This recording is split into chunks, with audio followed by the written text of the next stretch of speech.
Each life travels at its own speed and carries its own meaning. When we will reach the end, none of us knows. So we run on until our seasons come to a finish. And what matters is not only how we reach that line, but why. I knew that she needed to finish. It's within her to finish. But it's purely determination which allows you to finish. 17 years ago, Jim Tracy came to San Francisco University High School, a small private school, to make coaching runners a career. In that time, he's built a dynasty, entering this season 7 state championships, tied for most in California history. The very first day I say, hey, this is the University High School cross-country team. It's purely your decision to be champions or to not. I'm a person who sees no need to fail when success is offered every day. Tracy ran 10 miles a day nearly every day of his adult life.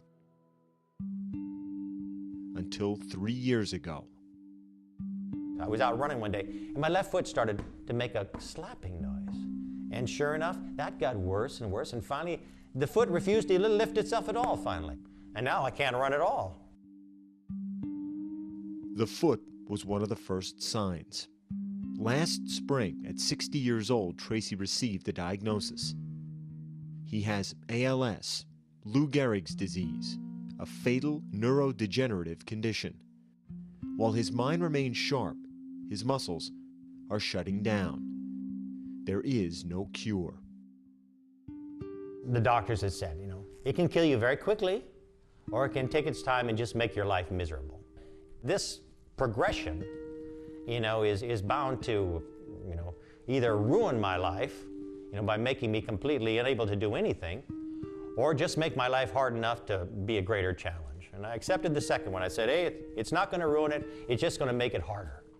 And if it's a little harder, I can take it, Before this season began, against Tracy's wishes, school officials told the team about his disease. I was the first one to start crying. My fear was, I didn't know how long he can live with this disease. It just hit me that I couldn't imagine cross country without him, and that was tough. I definitely broke down in tears, and most of my teammates broke down in tears as well. I kind of realized how much he meant to me and to the program, and how hard it was going to be to see him deteriorate over the season. When you lose something, and you lose it a little bit and a little bit and a little bit at a time, at some point you realize that it's not coming back.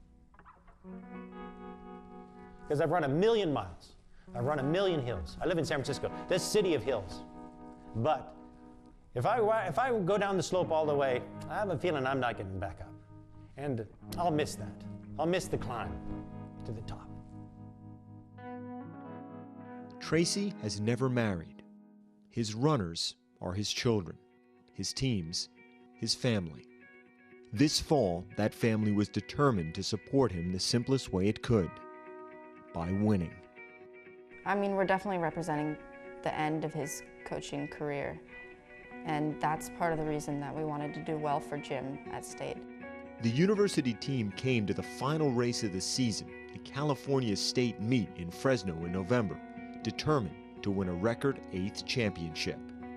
Just before the 3.1-mile race, the girls gathered around their captain, Holland Reynolds. Holland brought us all together, and we huddled into a very close circle and just all right, guys, let's do this for Jim. Let's do it for Jim. To do this for Jim. Do it for Jim. That's the reason we were there. We just knew that we needed to do it for Jim as a team. For the 169 runners, the day was wet and unseasonably cold, and the race would be unlike any Tracy's team had ever run before.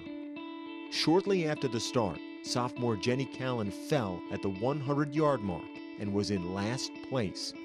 She got up, passed more than 150 runners, and finished 16th.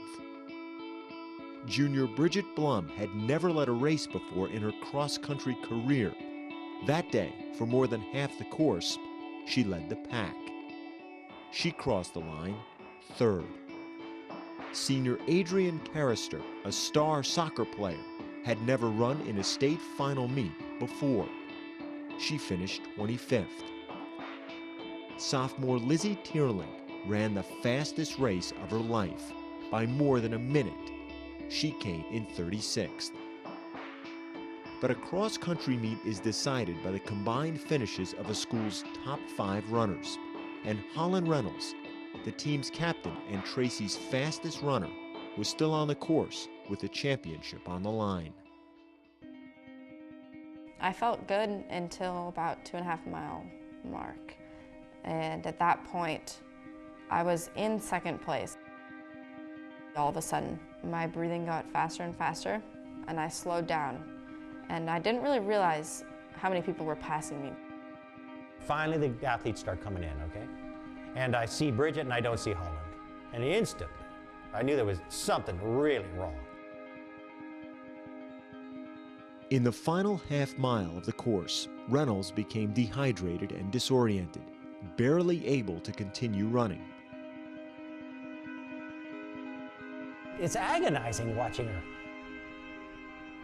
But no sooner gets about 3 yards from the finish line than she just pitches over and falls down. I don't remember collapsing. Oh boy, about 5 meters, hopefully she will get back up. But right after I collapsed, an official came over to me, and he let me know that if I wanted to finish the race, I had to either get up and walk through or crawl through, but he couldn't help me right then, or else I'd be disqualified. 10 feet away from the line, Reynolds began to crawl. I do remember looking at the ground and hearing everyone around me. Such a courageous effort trying to cross that finish. It never occurred to me that I wouldn't finish. You need to finish, because that's the point.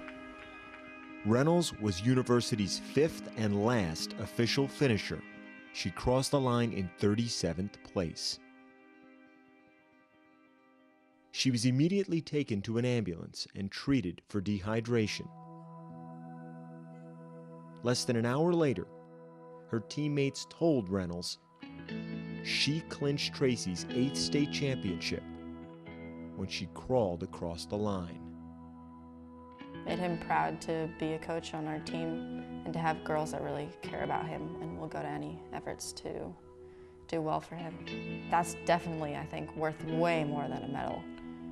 Just that knowledge that you're responsible for making his last season a great one. She'd never dropped out before. She'd never let the team down, ever, you know. So the need to finish is great. It's like me, I have a physical problem, but I'm not gonna let it stop me from getting somewhere. I'm not gonna make it to the finish line unless we consider death the finish line, but she got there. Maybe what matters is not only how we reach the line and why, but who crosses that line with us.